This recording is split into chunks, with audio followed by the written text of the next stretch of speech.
So I've got some great tips for you today, published by Psychology Today, that will help you to stop being late and eradicate that inevitable anxiety that comes with this. So stay tuned.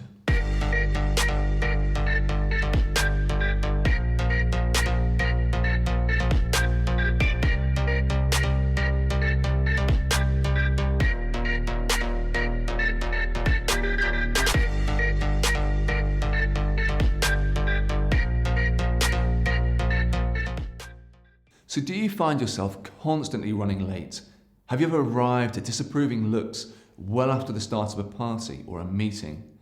Now, if you've tried setting the clock ahead of time or setting a goal of leaving 20 minutes earlier, why does it seem impossible for some people to overcome that habit of chronic tardiness? Now, according to this article that I read, it was in psychologytoday.com, you really can overcome this late, anxiety-inducing habit by understanding some of the timely tips that I'm going to share with you today. Now, firstly, discover what your blind spots are.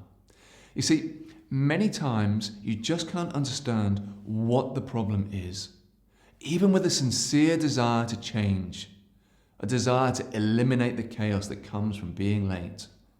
Now, this is where the blind spot comes in. By looking at only the big things required to get somewhere, many times the small details are overlooked. Now, these smaller details can cause delays that, when added up, they make you late, even if you leave early.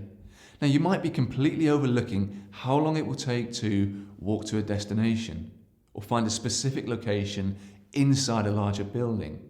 Now, a series of these small oversights can spell absolute disaster for your efforts, even if you've left early or on time.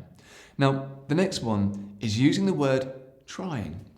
Now, a lot of time, chronically late people will say, I'm going to try to leave early or try to be on time. However, trying leaves room for not actually doing what it takes. You can honestly try to be on time, but you always have an opt-out if you fail. You tried and you failed. You're not lying because in your mind you really did try. You're just not completely ready to stop trying and actually start taking action of doing. So let's emphasize this verb doing. Once you're ready to move on from trying to actually doing what it takes to be on time, it can be scary because you're making a commitment to actually begin doing whatever is necessary to arrive on time.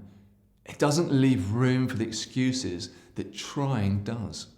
So, borrowing a famous line from one of the original Star Wars movies, the wise Jedi Master Yoda. Now, I'm not going to try the voice, but he did say, do or do not, there is no try. So in other words, push past the fear of actually putting in the work to change. Even if you fail every single day, you'll be still moving closer to understanding that you can eventually conquer this thing. Now, the next thing is have a realistic idea of how long things take. Because most chronically late people don't build realistic time cushions into how long things can actually take. You see, people who are on time do not underestimate time for things like errands, travel, or other delays that may result in arriving late. Now, chronic lateness often results from just not allowing that extra time that things can, and they usually do, actually take to accomplish.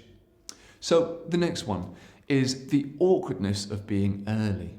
Now, a lot of people don't think about this, but someone who is always late may actually struggle with the concept of arriving anywhere early. You see, latecomers can look at arriving early as a waste of time or feel awkward with that extra time on their hands. You see, why not finish up a couple of quick last-minute projects around the house instead of arriving early? Why waste time standing around waiting for others? Why not sleep in a little longer instead of getting up sooner than absolutely necessary? For a chronic late person, the idea of arriving early can be extremely uncomfortable and unpleasant.